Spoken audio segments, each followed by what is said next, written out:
أعوذ بالله من الشيطان الرجيم. بسم الله الرحمن الرحيم.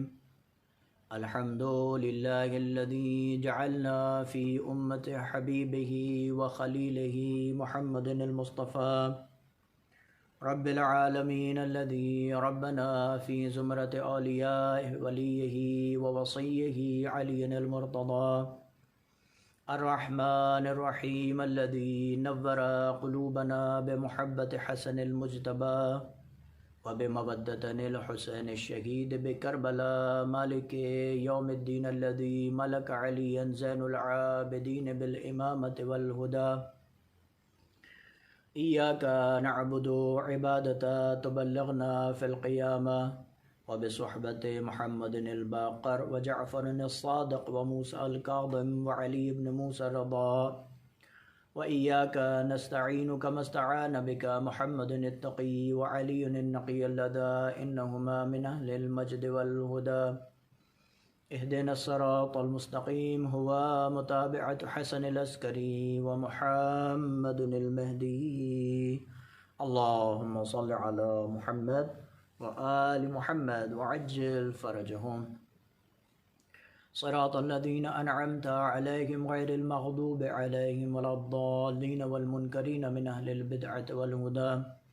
ثم الصلاة والسلام على أشرف الأنبياء والمرسلين خاتم النبيين مولانا ومولى الكونين جد الحسن والحسين أبي القاسم محمد. اللهم صل على محمد وآل محمد وعجل فرجهم. فقد رب اشرح لي صدري ويسر لي أمري واحلل عقدة من لساني يفقهوا قولي.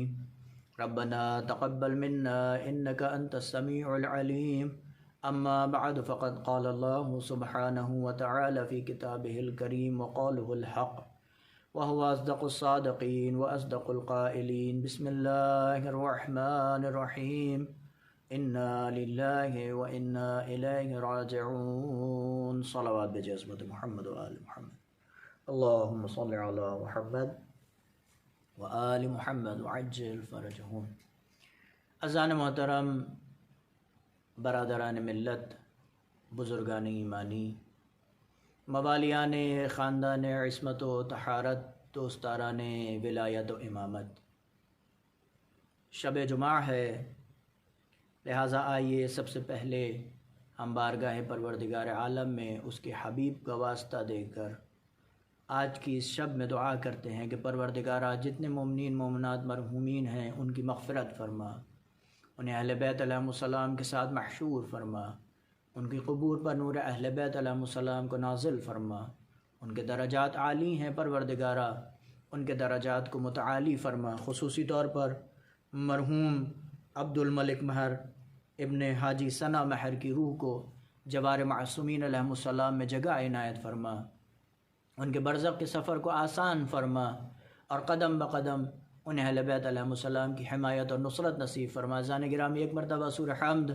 3 مرتبہ سورہ اخلاص کی تلاوت فرما کر مرحوم عبد الملک مہر ابن حاجی ثنا مہر و جملہ مومنین مومنات کو ارسال فرما. بسم اللہ الرحمن الرحیم. الحمدللہ رب العالمین.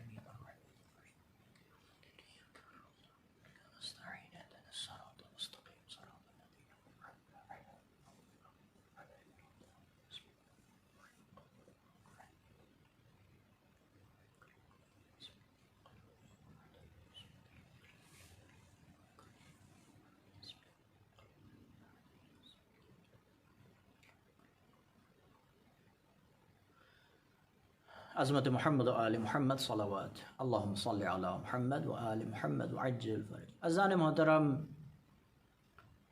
موت ایک ایسی حقیقت کا نام ہے جس سے بھی کسی بھی انسان کو فرار اختیار نہیں. اصلاً ممکن ہی نہیں ہے کہ کوئی انسان موت سے فرار اختیار کر جائے. دنیا میں بھلے ہی یہ انسان اپنے نفس کو دھوکہ دے دے، مومنین کو دھوکہ دے دے، عزیز و اقارب کو دھوکہ دے دے، حتیٰ کہ خاندان عصمت و طہارت اہل بیت علیہم السلام خدا کے بھیجے ہوئے نمائندے نبیوں کو دھوکہ دے دے، لیکن یہ انسان موت سے دھوکہ نہیں دے سکتا. یہ انسان اس کائنات کی ہر چیز سے غافل ہو سکتا ہے، اور غافل ہونے کے بعد اس چیز کو اندیکھا کر سکتا ہے۔ یہ انسان موت سے غافل ہو سکتا ہے، لیکن یہ موت ہے جو ہر حال میں اس کے اوپر آن پڑنا ہے۔ موت کبھی اس انسان سے غافل نہیں ہو سکتی۔ موت کے پنجے میں یہ انسان ایک نہ ایک دن جکڑا جائے گا۔ لہذا کل نفس ذائقۃ الموت، انا للہ و انا الیہ راجعون، کل من علیہا فان۔ میں نے آپ کی خدمت میں اس سے پہلے والی مجلس میں ایک روایت کا ایک گوشہ آپ کی خدمت میں پیش کیا تھا۔ آج میں دوبارہ سے اسی روایت کو آگے بڑھاتا ہوا چلتا ہوں کہ ایک شخص جاء رجل الی النبی صلی اللہ علیہ وآلہ وسلم وقال له اتمنی الموت۔ ایک شخص رسول خدا صلی اللہ علیہ وآلہ وسلم کی خدمت میں آئے اور آنے کے بعد میں سوال کرتا ہے، یا رسول اللہ کیا میں موت کی تمنا کر سکتا ہوں؟ میں نے آپ کی خدمت میں عرض کیا تھا عزیزان گرامی، موت کی تمنا انسان دو طریقے سے کر سکتا ہے۔ یا یہ انسان پروردگار عالم کی لقاء کی خاطر، شوق اللہ، پروردگار عالم سے ملاقات کی خاطر، بارگاہ پروردگار عالم میں حاضر ہونے کی خاطر موت کی تمنا کرتا ہے، یا پھر یہ انسان اپنی زندگی سے ناراض ہو کر، اپنی زندگی سے شکواں، اپنی زندگی سے نالاں ہو کر موت کی تمنا کرتا ہے۔ یہ دو صورتیں ہیں۔ لہٰذا ہم اگر موت کی تمنا کرتے ہیں تو دیدار اہل بیت کی خاطر، ہم اگر موت کی تمنا کرتے ہیں تو دیدار محمد صلی اللہ علیہ وآلہ وسلم کی خاطر، ہم اگر موت کی تمنا کرتے ہیں تو پروردگار عالم سے لقاء کی خاطر۔ لیکن جو کافر ہیں، جو مشرک ہیں، جو منافق ہیں، جو بے دین ہیں، جو لا دین ہیں، جو لا مذہب ہیں، وہ موت کی تمنا کرتے ہیں تو اپنی زندگی سے ناراض ہو کر، اپنی زندگی سے شکوہ کرتے ہوئے، اپنی زندگی سے ناراض ہو کر موت کی تمنا کرتے ہیں۔ لہٰذا کہاں با ایمان لوگوں کی موت کی تمنا کرنا، کہاں بے ایمان لوگوں کی موت کی تمنا کرنا۔ بے ایمان انسان خودکشی کرتا ہے اس لیے کہ وہ تمام تر اہل بیت، تمام تر خدا، تمام تر اہل بیت علیہم السلام سے ناراض ہو کر، تمام تر خدا کی وحدانیت کو بالائے طاق رکھ کر، نہ خدا کو ماننے والا، نہ اہل بیت کو نہ ماننے والا، نہ اہل بیت سے انسیت رکھنے والا، نہ رسول کی رسالت سے قائل، نہ رسول کی رسالت کو ماننے والا، یہ انسان موت کے لیے بد دعا کرتا ہوا نظر آتا ہے۔ لیکن مومن انسان، با ایمان انسان، خداوند عالم سے محبت کی خاطر، اہل بیت علیہم السلام سے انسیت کی خاطر، خداوند عالم سے لقاء کی خاطر موت کی تمنا کرتا ہے۔ اب یہ جو انسان آیا، اب یہ شخص آیا اور آنے کے بعد میں موت کی تمنا کرتا ہے، کیا پروردگار عالم کی بارگاہ میں، پروردگار عالم کے اس رسول سے یہ انسان آ کر کے جو اجازت طلب کرتا ہے کہ میں موت کی تمنا کر سکتا ہوں؟ حضور پاک صلی اللہ علیہ وآلہ وسلم ارشاد فرماتے ہیں، شیء لا بد من، موت ایک ایسی حقیقت کا نام ہے جس سے فرار ممکن نہیں ہے۔ کل نفس ذائقۃ الموت، ہر نفس کو موت کا مزہ چکھنا ہے۔ لیکن اس سے قبل کہ تم موت کی تمنا کرو، تمہارے پر لازم یہ ہے کہ موت آنے سے پہلے، تمہاری روح قبض ہونے سے پہلے، تم 10 ہدیے اپنی موت سے پہلے 10 لوگوں کے لیے ارسال کر دو۔ اب یہ شخص پوچھتا ہے، یا رسول اللہ وہ 10 شخصیتیں کون ہیں، وہ 10 لوگ کون ہیں جن کی خدمت میں مجھے ہدیے ارسال کرنا ہے؟ دیکھیں عزیزان گرامی، ہوتا کیا ہے، ہم بھی اس دنیا کے اندر، اس زندگی میں خاص طور پر جب ہم یہاں پر غریب الوطنی کی زندگی بسر کر رہے ہیں، جب ہم اپنے وطن واپس جاتے ہیں، تو یہاں پر اپنے وطن جانے سے پہلے مومنین کے لیے، عزیزان کے لیے، اپنے رشتہ داروں کے لیے، اپنے محبوں کے لیے یہاں سے کچھ ہدایہ خریدتے ہیں، اور ان ہدیوں کا بھی ایک سسٹم ہوتا ہے۔ یہ ہدیے ہم ایسا نہیں ہے کہ اگر 5 سال کے بچے کے لیے کوئی ہدیہ خرید رہے ہیں تو اس کے لیے ہم کوئی ایسی چیز لے کر کے جائیں گے جو اصلاً اس کے لیے مفید نہ ہو۔ یہ ہدیہ ہم دیکھ کر خریدتے ہیں۔ بچے کے لیے ہدیہ لینا ہے تو کیا لینا ہے، بزرگ کے لیے ہدیہ لینا ہے تو کیا لینا ہے، ہمسر کے لیے ہدیہ لینا ہے تو کیا لے کر کے جائیں، والدین کے لیے ہدیہ لینا ہے تو کیا لے کر کے جائیں، اپنے بھائیوں کے لیے لینا ہے تو کیا لے کر کے جائیں، لیڈی کے لیے لینا ہے، خاتون کے لیے لینا ہے، خواتین کے لیے لینا ہے تو کیا لینا چاہیے، کس طریقے کی چیزیں لینا چاہیے، اور مردوں کے لیے لینا ہے تو کس طریقے کی چیزیں لینا چاہیے۔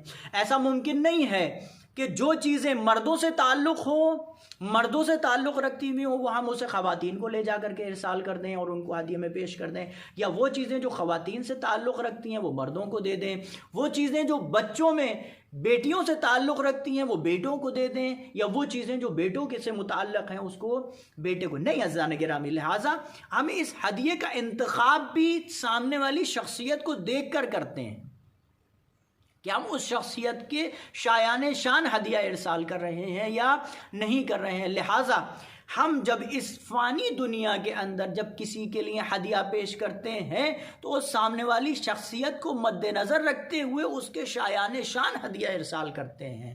لہٰذا اب یہ شخص نے بھی دریافت کیا، یا رسول خدا یہ جو ہم 10 شخصیتوں کے لیے ہدیہ ارسال کریں وہ 10 شخصیتیں ہیں کون؟ پھر ان کے لیے ہم کیا ہدیہ ارسال کریں؟ تو سب سے پہلے حضور پاک صلی اللہ علیہ وسلم نے، میں نے اس سے پہلے والی تقریر میں آپ کی خدمت میں عرض کیا تھا، ایک سب سے پہلا ہدیہ جناب عزرائیل کی خدمت میں، ملک الموت کی خدمت میں، دوسرا ہدیہ قبر کی خدمت میں، تیسرا ہدیہ منکر و نکیر کی خدمت میں، چوتھا ہدیہ میزان، جب نام اعمال ہمارے ہاتھوں میں دیا جائے گا، جب کوئی اصحاب یمین ہوگا، جب کوئی اصحاب شمال ہوگا، نہ جانے کتنے بندے ایسے ہوں گے کہ جن کے نام اعمال اتنے سنگین ہوں گے کہ ان کی گردنیں جھکی ہوئی ہوں گی، اور کتنے بندے ایسے ہوں گے کہ جن کے سر فقر کے ساتھ میں بلند ہوں گے اور نام اعمال ان کے سیدھے ہاتھ میں دیا جائے گا۔ لہٰذا اس نام اعمال کو ملتے وقت میزان کے وقت کے لیے ابھی سے ہدیہ ارسال کر دیا جائے، صراط مستقیم کے لیے ہدیہ ارسال کر دیا جائے، چھٹا ہدیہ رضوان جنت کے لیے ارسال کر دیا جائے، ساتواں ہدیہ وہ فرشتے، وہ ملائکہ جو جہنم کے دروازے پر کھڑے ہیں ابھی سے ان کے لیے ہدیہ ارسال کر دو،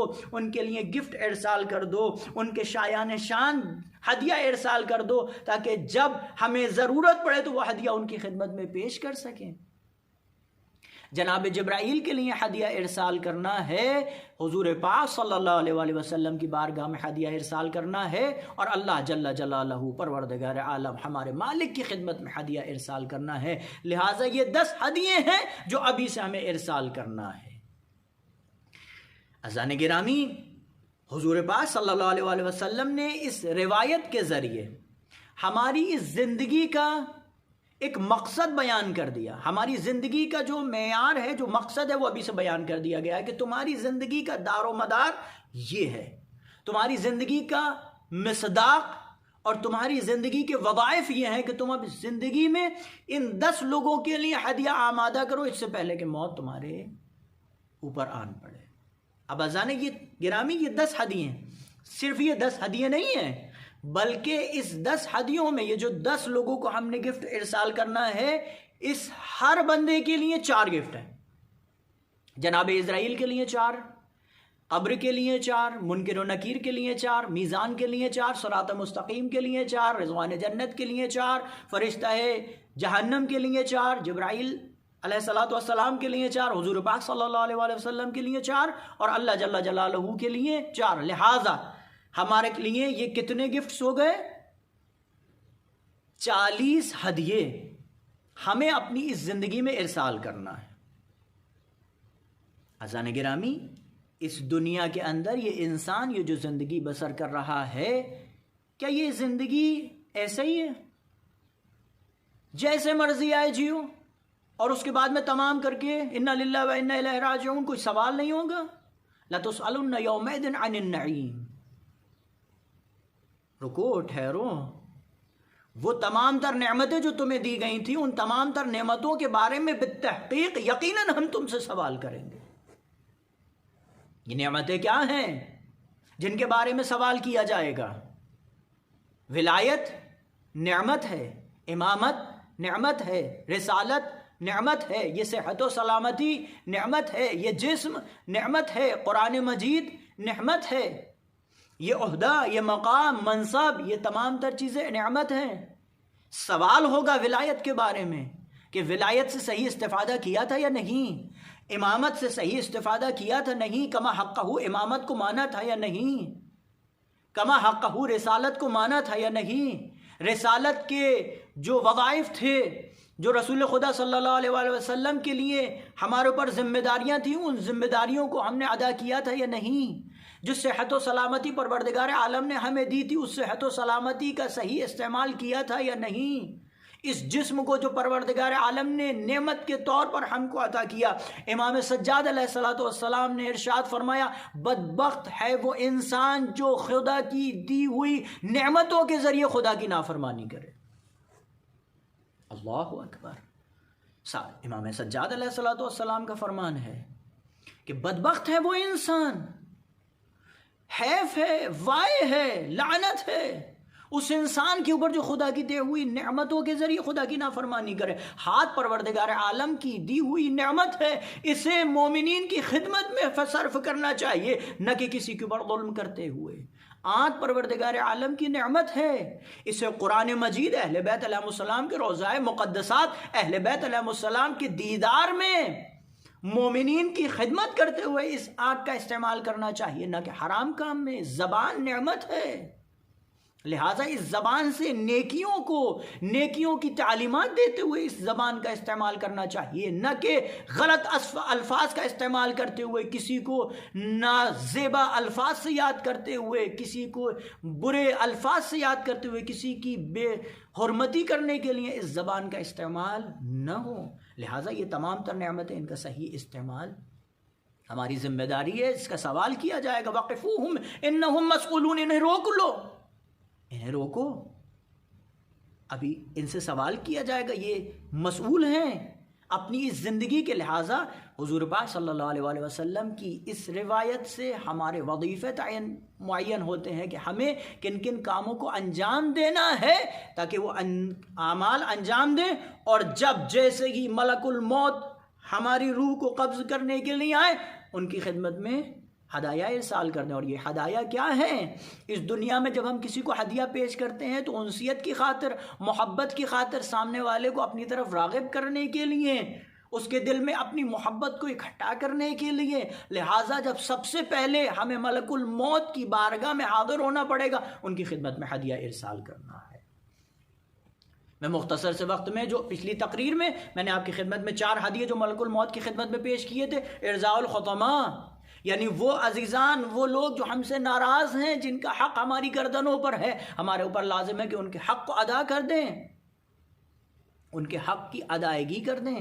خصوصی طور پر عزیزان گرامی، ہمارے جو مرحومین جو اس دنیا سے رخصت ہو جاتے ہیں، ان کے حقوق ہماری گردن پر ہوتے ہیں، ان کے لیے ایصال ثواب کرنا، ان کے لیے جو ان کے حقوق اس دنیا میں رہ گئے، ان کا مال و متاع جو اس دنیا میں رہ گیا، خدا نہ کرے وہ کسی کے مقروض ہیں، ان کے قرضوں کو ادا کرنا۔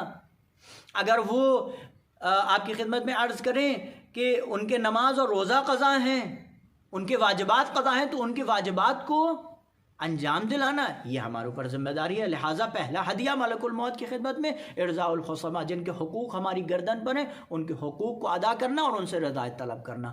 دوسری چیز جس کو ملک الموت کو ہم ان کی خدمت میں ہدیہ ارسال کرنا ہے، وہ جو ہماری نماز اور روزے، جو ہماری عبادتیں قضا ہو گئی ہیں، ان قضا عبادتوں کو، چاہے وہ نماز ہو، چاہے وہ روزہ ہو، خمس ہو، زکوٰۃ ہو، حج ہو، جو ہم سے فوت ہو گیا ہے، جو ہم انجام نہیں دے سکے ہیں، ان فوت ہوئے احکامات شرعیہ کو اس سے پہلے کہ ملک الموت آ کر روح قبض کریں، ان کو انجام دے کر اس ہدیے کو ملک الموت کی خدمت میں پیش کر دیں۔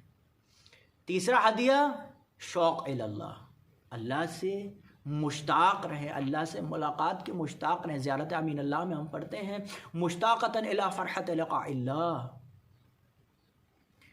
آپ دیکھیں کربلا کے واقعے میں جب امام حسین علیہ السلام نے جناب قاسم سے پوچھا تھا کہ موت تمہارے لیے کیسی ہے، تو احلی من العسل، موت ہمارے لیے شہد سے زیادہ شیرین ہے۔ کیوں؟ کیونکہ ہم موت کے ذریعے پروردگار عالم سے ملاقات کے لیے جا رہے ہیں۔ تو تیسرا ہدیہ پروردگار عالم سے ملاقات کا شوق رکھیں اور ہمیشہ موت کے لیے آمادہ رہیں۔ چوتھا ہدیہ ہمیشہ موت کے لیے آمادہ رہیں۔ رات میں سونے کے لیے بستر پہ جائیں تو انا للہ و انا الیہ راجعون پڑھیں گے، کیا پتہ صبح نصیب نہ ہو۔ صبح کی شروعات کریں تو انا للہ و انا الیہ راجعون، کیا پتہ ہمیں شب نصیب نہ ہو۔ ہر وقت موت کے لیے آمادہ رہنا چاہیے۔ تو لہٰذا یہ 4 ہدیے تھے جو ہمیں ملک الموت کی خدمت میں ارسال کرنے تھے۔ اب میں آپ کی خدمت میں عرض کروں عزیزان گرامی، اس کے بعد میں جو دوسری چیز جس کے لیے ہمیں ہدیہ ارسال کرنا ہے وہ قبر. قبر کے لیے ہمارے لیے جو ارسال کیا ہوا سب سے پہلا ہدیہ ہے وہ ہے ترک النمیمہ. عزیزان گرامی، آپ کی خدمت میں ہم نے عرض کیا کہ پروردگار عالم کی دی ہوئی نعمتیں، جو امام سجاد علیہ الصلوۃ والسلام کے قول کو ہم نے آپ کی خدمت میں پیش کیا کہ خداوند عالم کی دی ہوئی نعمتیں، زبان خداوند عالم کی دی ہوئی نعمت ہے. ترک النمیمہ یعنی زبان کو اپنے کنٹرول میں رکھیں، اپنے زبان کو بدگوئی کے لیے استعمال نہ کریں، زبان کو کسی انسان کے دل دکھانے کے لیے استعمال نہ کریں. بہت سارے لوگ ایسے ہیں جو اس زبان کی وجہ سے جہنم کے عذاب کو چکھیں گے. عزیزان گرامی، آپ کی خدمت میں عرض کریں، روایت میں ملتا ہے لا یستقیم ایمان عبدا، یعنی کبھی بھی کسی بھی انسان کا ایمان مستقیم نہیں ہو سکتا حتی یستقیم قلبہ، جب تک اس کا دل سیدھے راستے پر نہ ہو. کسی بھی بندے مومن کا ایمان سیدھے راستے پر نہیں آ سکتا جب تک اس کا قلب سیدھے راستے پر نہ ہو. ولا یستقیم قلبہ حتی یستقیم لسانہ، اور اس انسان کا قلب تب تک سیدھا نہیں ہو سکتا جب تک اس کی زبان سیدھی نہ ہو. یعنی کلام کریں تو کلام حق، کلام کریں تو کلام قرآنی، کلام کریں تو کلام وہ کلام ہونا چاہیے جس میں اہل بیت علیہ السلام کی تعلیمات ہوں. تعلیمات اہل بیت کے ساتھ میں وہ تعلیمات جو اہل بیت علیہ السلام نے ہمیں سکھائی ہیں. یہ زبان جو نعمت خدا ہے، جب اس کے ذریعے ہم کلام کریں تو ایسا کلام کریں جو کلام حق ہو، ایسا کلام کریں جو کلام دین ہو، جو شریعت جس کلام کو ہمیں سکھاتی ہو. بدگوئی نہ ہو، لعن و طعن نہ ہو، ملامتیں نہ ہوں، مومنین کے قلب کو دکھانے والی یہ زبان نہ ہو. کہیں ایسا نہ ہو کہ جب ہماری یہ زبان ملک الموت کی آ جانے کے بعد اس زبان سے بولنا چالنا بند ہو جائے تو سامنے والا یہ کہ اچھا ہوا اس دنیا سے رخصت ہو گیا، وگرنہ اس نے کئی لوگوں کا دل دکھایا تھا. لہذا ترک النمیمہ، زبان انسان کے کنٹرول میں ہونی چاہیے. زبان سے مومنین کی حمایت، مومنین کی نصرت، مومنین کی محبت اور کلام حق نکلنا چاہیے. دوسرا ہدیہ جو قبر کے لیے ہمیں ارسال کرنا ہے، وہ دوسرا ہدیہ کیا ہے؟ قرأۃ القرآن، قرآن کی تلاوت. اس زبان سے، اس دہن مبارک سے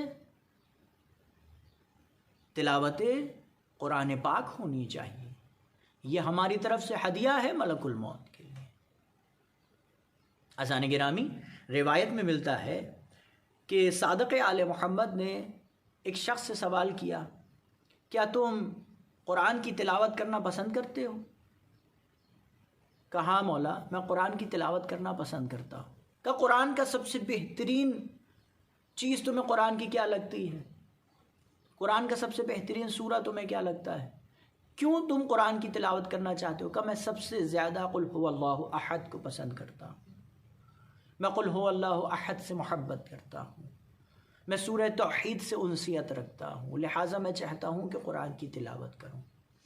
مولا ارشاد فرماتے ہیں کہ وہ انسان، وہ شخص جو ہماری محبت پر ہو، جس کے دل میں ہماری محبت ہو، جو ہم سے محبت رکھتا ہے، جو ہم سے مودت رکھتا ہے، اگر وہ اس دنیا سے رخصت ہو جاتا ہے اور اس نے قرآن کو صحیح طریقے سے پڑھنا نہ سیکھا ہو، قرآن کو نہ جانا ہو، تو پروردگار عالم فرشتوں کو معین کرتا ہے جو اس کی قبر پر نازل ہوتے ہیں اور اسے قرآن کی تلاوت کرنا سکھاتے ہیں. توجہ کیجیے گا عزیزان گرامی، قرآن کی تلاوت سکھاتے ہیں کسے؟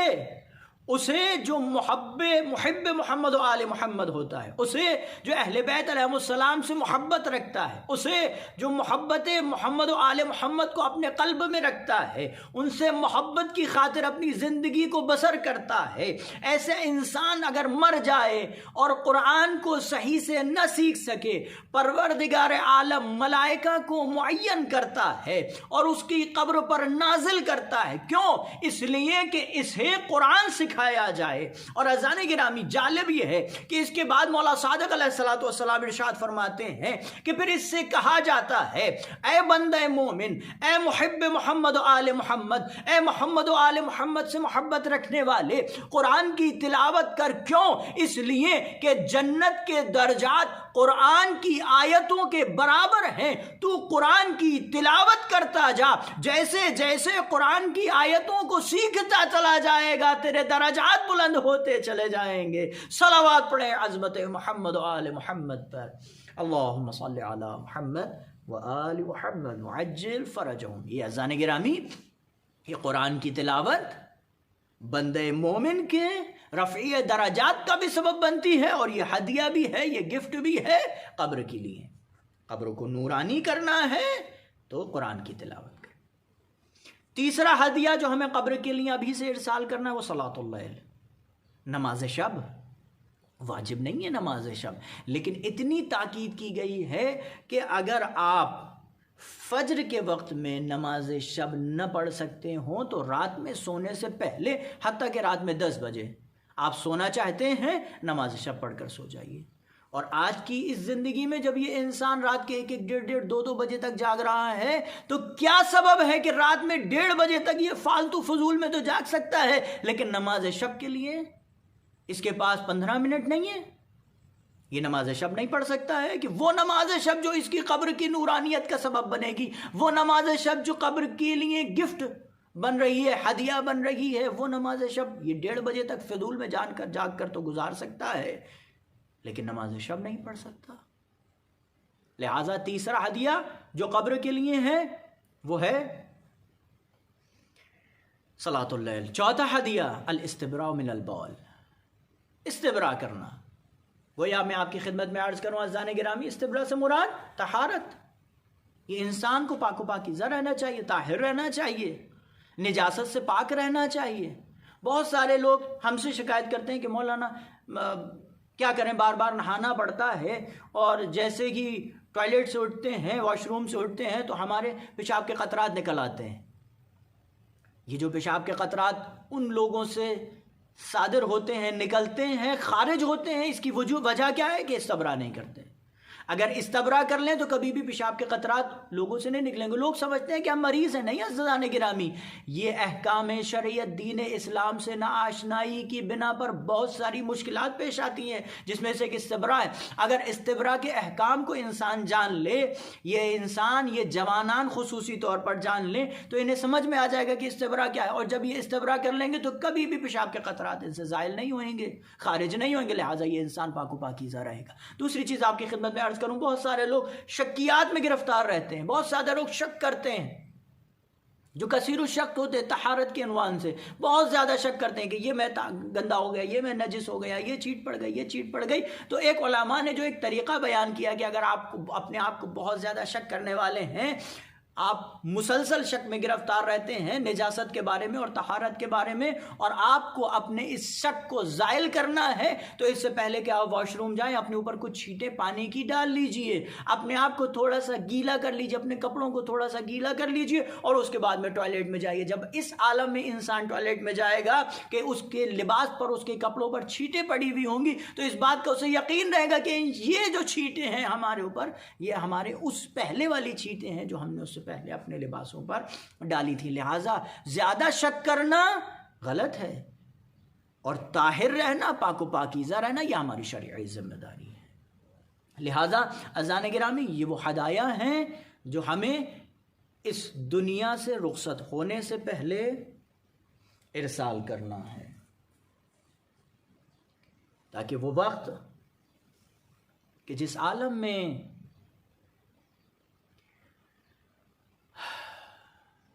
کوئی مددگار نہ ہوگا، یا ہمارے یہ ہدایا ہمارے مددگار ہوں گے، یا اہل بیت عصمت و طہارت ہمارے لیے مددگار ہوں گے؟ یہ قبر کے لیے جو آپ کی خدمت میں نے عرض کیا کہ یہ ہدایا پیش کرنا ہے اذان گرامی، امام صادق علیہ السلام ارشاد فرماتے ہیں کہ تمہارا مال تمہیں قبر تک پہنچا دے گا، تمہاری اولاد تمہیں قبر تک پہنچا دے گی، لیکن وہ چیز جو تمہیں کبھی بھی نہیں چھوڑے گی وہ ہے تمہارے اعمال۔ اگر نیک اعمال انجام دیے ہیں تو قبر روشن ہے، اگر بد اعمالی کی ہے تو خود معصومین علیہ السلام نے ارشاد فرمایا کہ ہم ڈرتے ہیں برزخ سے تمہارے لیے، میدان محشر میں ہم تمہاری شفاعت کریں گے، جنت میں لے جانا ہماری ذمہ داری ہے، لیکن برزخ کا انتظام تم خود کر کے آنا۔ لہٰذا یہ وظائف، یہ ذمہ داری حضور پاک صلی اللہ علیہ وآلہ وسلم نے ہمارے اوپر عائد کر دی ہے کہ یہ 40 ہدیے ان 10 لوگوں کی خدمت میں ارسال کر کے اپنی زندگی کو کامیاب بنا۔ بس عزیزوں اور میرے دوستوں، میں نے آپ کی رحمت کو تمام کیا۔ ایک محب محمد و آل محمد، ایک خادم امام بارگاہ کا انتقال، کڑی الجوانی کا عالم، وہ عمر کہ جو عمر کربلا میں حضرت عباس علیہ السلام کی تھی۔ اذان گرامی، بڑا سخت ہوتا ہے اگر کوئی اس عمر کا بندہ اس دنیا سے رخصت ہو جائے، لیکن واقعاً اگر کربلا کا واقعہ، کربلا کے شہید ہمارے ذہن میں نہ ہوتے، کربلا کے شہداء کا تذکرہ نہ ہوتا تو ان تمام تر عزیزانوں کی رخصتی کو کبھی بھی یہ دل برداشت نہیں کر سکتا۔ ہاں، میں تسلی دیتا ہوں، میں دلاسا دیتا ہوں لواحقین کو، پسماندگان کو کہ پروردگار عالم آپ کو صبر جمیل عنایت فرمائے، لیکن عزیزوں، آپ کا یہ عزیز اس دنیا سے رخصت ہوا تو اس عالم میں رخصت ہوا کہ آپ نے اسے غسل بھی دیا، آپ نے اسے کفن بھی دیا، اس کا جنازہ بھی اٹھا، اس کو تسلی، اس کے گھر والوں کو تسلی دینے والے بھی تھے، دلاسا دینے والے بھی تھے۔ لیکن آئیے ذرا کربلا میں جب حضرت عباس کے دایاں شان قلم ہو گئے، بایاں بازو قلم ہو گیا، آنکھ میں تیر لگ گیا، سر پہ گرز لگ گیا، مشک سکینہ چھد گئی، حضرت عباس نے فرات کا رخ کیا، اس عالم میں، کس بے کسی کے عالم میں حضرت عباس نے مولا حسین علیہ السلام کو اپنی مدد کے لیے بلایا، اور خیموں میں بچوں کی آس ٹوٹ گئی۔ وہ سکینہ جو اپنے ہاتھ میں کوزہ لیے بچوں کو دلاسا دے رہی تھی، اے بچوں، میرا چچا پانی لینے گیا ہے، ابھی پانی کی سبیل ہوگی کہ تمہاری پیاس بجھ جائے گی۔ لیکن ہائے سکینہ کو کیا پتا تھا کہ اے سکینہ، حضرت عباس کربلا کے اندر فرات کے کنارے اپنے دونوں شانے کٹا کے سو جائیں گے۔ بس ہاں عزیزوں اور میرے دوستوں، ایک مرتبہ غریب امام چلا، الان انکسر ظہری آخی، اے میرے بھائی، تمہارے مرنے سے میری کمر ٹوٹ گئی، کمر کو سنبھالے چلے۔ مولا حسین حضرت عباس کے سرہانے پہنچے، آواز دی، اے بھیا عباس، اے بھیا عباس، کہاں ہو کہ میری کمر ٹوٹ چکی۔ ایک مرتبہ سرہانے آئے، آنے کے بعد حضرت عباس کے سر کو اپنے زانو پر رکھا، رکھنے کے بعد کہا، اے عباس کیفیت کیا ہے؟ تمام تر باتیں ہوئی، بات ہونے کے بعد حضرت عباس کہتے ہیں، مولا دل میں ایک تمنا ہے، بچپن سے آنکھ کھولی ہے، آپ کا دیدار کیا ہے، مولا آخری وقت میں بھی آپ کا دیدار کرنا چاہتا ہوں۔ اللہ اللہ، کبھی دو بھائیوں کو ایسی کیفیت نصیب نہ ہو۔ ایک مرتبہ مولا حسین کہتے ہیں، عباس دیدار کرو، بھیا سرانے موجود ہے۔ ایک مرتبہ مولا عباس کہتے ہیں، اے آقا کیسے دیدار کر لوں، ایک آنکھ میں تیر ہے، اس کا زخم ہے، دوسری آنکھ میں خون ہے، اے آقا ہاتھ قلم ہو چکے، اے آقا ذرا دوسری آنکھ سے خون کو صاف کر دیں کہ آپ کا دیدار ہو جائے۔ ایک ایسی کیفیت میں مولا حسین نے جناب عباس کے خون کو صاف کیا۔ مولا عباس نے آقا امام حسین کا دیدار کیا۔ دیدار کرنے کے بعد چہرے پر حالات مسکراہٹ نمودار ہوئے۔ ایک مرتبہ مولا حسین کہتے ہیں اے عباس، میرے بھی دل میں ایک تمنا ہے، جب سے ہوش سنبھالا ہے، جب سے اس دنیا میں آئے ہو، مجھے آقا کہہ کے پکارا، مجھے بھیا نہ کہا۔ اے عباس، مجھے بھیا کہہ کر پکارو۔ ایک مرتبہ عباس دائیں دیکھتے ہیں، بائیں دیکھتے ہیں کہ عباس کیا دیکھتے ہو؟ کہ ایسے میرے مولا کیسے آپ کو اپنا بھائی کہہ دوں، اس لیے کہ میں ایک غلام زیادہ، میں ایک کنیز زیادہ ہوں، آپ شہزادی زیادہ ہیں، میں آپ کو کیسے آقا، میں آپ کو کیسے بھائی کہہ دوں؟ ایک مرتبہ سرانے سے آواز آئی، اے عباس، کس نے کہا تو کنیز زیادہ ہے، تو مجھ فاطمہ کا بیٹا ہے؟ عباس نے بھائی کو بھائی کہا۔ جناب عباس کی روح قفس ہے، عنصری سے پرواز کر گئی۔ وَسَيَعْلَمُ الَّذِينَ ظَلَمُوا أَيَّ مُنْقَلَبٍ يَنْقَلِبُونَ اِنَّ لِلَّهِ وَإِنَّ إِلَيْهِ رَاجِعُونَ۔ پروردگارہ، ہماری اس مختصر سی عبادت کو اپنی بارگاہ میں شرف قبولیت نصیب فرما۔ پروردگار، اس مجلس کے ثواب کو جو معین کیا ہے، اس مجلس کے ثواب کو مرحوم عبد الملک مہر ابن حاجی ثنا مہر اور جملہ مومنین مومنات کی قبول پر رسال فرما۔ پروردگارہ، پرچم اسلام کو سر بلند فرما، دشمنان اسلام کو سرنگوں فرما، روضہ مقدسہ کی حفاظت فرما۔ پروردگارہ، بحق عظمت محمد وآل محمد، ہماری اس بے چینی، اس بے چارگی کی کیفیت کو دور فرما، مسجد امام بارگاہوں کو کما حقہ آباد فرما۔